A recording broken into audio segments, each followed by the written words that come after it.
This is the Xiaomi Mi 10T, a 5G phone that is currently priced at about $500, but it offers a lot of flagship-grade features like a flagship processor, a 144Hz refresh rate display, premium design, and a lot more features.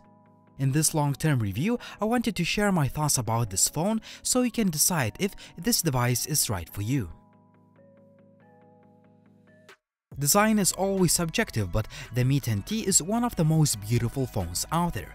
It's not that the phone looks very different from other devices, but I just love Xiaomi's decision to use a matte glass with this beautiful gradient finish. The surface is very nice to the touch and it does not attract fingerprints and smudges like glossy surfaces. You simply want to hold and touch the back of the phone. Same as the display and the cameras, the backplate is covered with Gorilla Glass 5 for protection. The metal band that goes all around the device is nice too, and it gives the phone a premium look and feel. However, its glossy finish is a fingerprint magnet. Speaking of fingerprints, the scanner is super fast and accurate. Face unlock feature is equally fast and reliable. I also found the buttons to be easy to reach and responsive. The overall build quality is top-notch and the phone feels like a $1,000 flagship. The camera bump is huge, but it houses some powerful optics with a 64-megapixel sensor at the core. On the front, we have a 20-megapixel shooter. I'll talk about image quality in just a bit.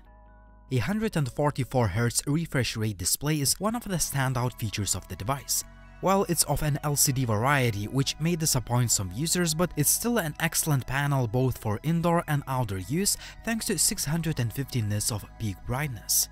A high refresh rate makes the phone feel very fast and smooth, but you wouldn't be able to see the difference between this and 120Hz refresh rate. The phone uses adaptive sync to save battery, but you can also switch to a lower refresh rate manually. Speaking of battery life, it's really good. Not only Xiaomi managed to cram in a massive 5000 mAh unit into a relatively thin profile of the device, but power management has been really good too. One of my latest screen on times is over 13 hours when I use the phone at 50% of screen brightness for social media, YouTube, web browsing, and taking about 50 pictures. Obviously, the screen on time will reduce if you pump up the brightness, but 50% is good enough for indoor use. Well, this is where we spend most of our time anyway. Charging time is great too. It takes about 1 hour to fully charge the phone with a supplied 33 watts fast charger. I found the dual super linear speaker system to be really good. The sound is crisp and clear. The integrated IR blaster allows you to control devices remotely, but I never used this feature. Here is what Xiaomi skipped on this device: the headphone jack, a microSD card slot, and there is no water resistance. For instance, the much cheaper Poco X3 has an IP53 rating for splash-proof protection. It's a really good budget phone, and if you haven't seen my video, you'll find the link to it in the video description down below. Flagship-grade hardware. This is what the Xiaomi Mi 10T has inside. A Snapdragon 865 coupled with 6GB of RAM assures that the phone flies no matter what you do with it. Combine it with a custom-made cooling system, X-axis linear vibration motor, a 144Hz display, and a dedicated gaming mode, you're looking at a mobile gaming beast. You can rest assured that all of the games will run smoothly on the highest graphics settings on this device. What will also run smoothly? MIUI 12 user interface that is based on Android 10. Sure, it's not the latest version of Android, but I don't see any problems with that. All of the usual Xiaomi features, customization options, and enhancements are here, so you can enjoy tweaking the phone in a variety of ways during this quarantine. When it comes to daylight image quality, the wide-angle camera shots look nice, but they could be a tad sharper, especially in the corners. However, the main shooter produces really nice pictures with a good amount of detail, sharpness, and neutral colors. The dynamic range could be better in some of the shots, but overall, these are one of the best images you can get in a $500 device. I was also impressed with 2x zoom image quality, considering this is a digital zoom.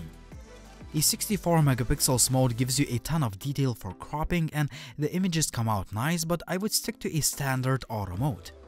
You should also stick to 4:3 aspect ratio. For some reason, the standard setting was 16:9. While the quality is still good, pictures taken in traditional 4:3 aspect ratio look much better. Portrait shots come out really nice. Edge detection and object separation are quite impressive considering there is no dedicated depth sensor. Selfies taken in both auto and portrait modes look great. Images are sharp, detailed, and edge detection is very good. In low light, selfie quality does not really impress, but you can still take usable images if you find a source of lighting. What really impressed me was low light camera performance using a primary camera system. Images taken with a wide-angle shooter are quite decent, but if you use the main lens, you will get amazing quality images. I was mostly impressed by the noise reduction because most of the shots look very clean, even if taken in really dark environment. This is really good image quality for a $500 device. Macro camera has autofocus, but I would still suggest you use a tripod.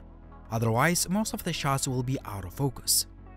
There are plenty of video recording options on this device, but I highly recommend you sticking to 4K 30 FPS if you plan to shoot handheld. The video looks sharp, detailed, and most importantly, very stable. I found 8K video to be detailed but choppy and shaky. 4K 60 FPS gives you double the frame rate at the expense of shakiness. To eliminate shakiness, there is a steady video mode, but the overall quality is not that good, so I suggest you sticking to 4K 30 FPS video. You can also record 4K 30 FPS videos using the wide-angle camera, and the quality is pretty good. Dual video mode allows you to use both cameras at the same time.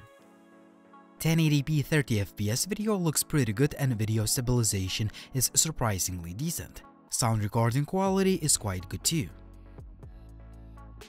Connectivity has been great on this phone, including call quality, signal reception, Wi-Fi, NFC, and GPS. After using the Xiaomi Mi 10T for quite some time now, I can say this is a very good phone with plenty of flagship qualities. However, it doesn't mean it's perfect. The main flaws include the lack of the micro SD card slot and the headphone jack, and there is no water resistance rating. I know that some users may be disappointed with Xiaomi's decision to use an LCD panel instead of AMOLED, but I can assure you that the quality of screen is very good and you get that 144Hz refresh rate that makes the phone feel fast and responsive pretty much all the time. Now the pros, and there are quite a few of them.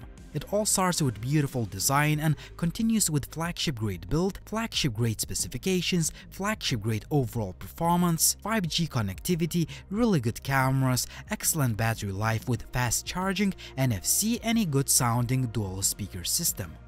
For me, the pros easily outweigh the cons. The Mi 10T is not perfect, but it can be still called a $500 flagship smartphone that I can easily recommend. Do you agree with me or not? Tell me in the comment section down below what you think and subscribe if you want to see more content like this. Until next time, thank you for watching and I'm signing out.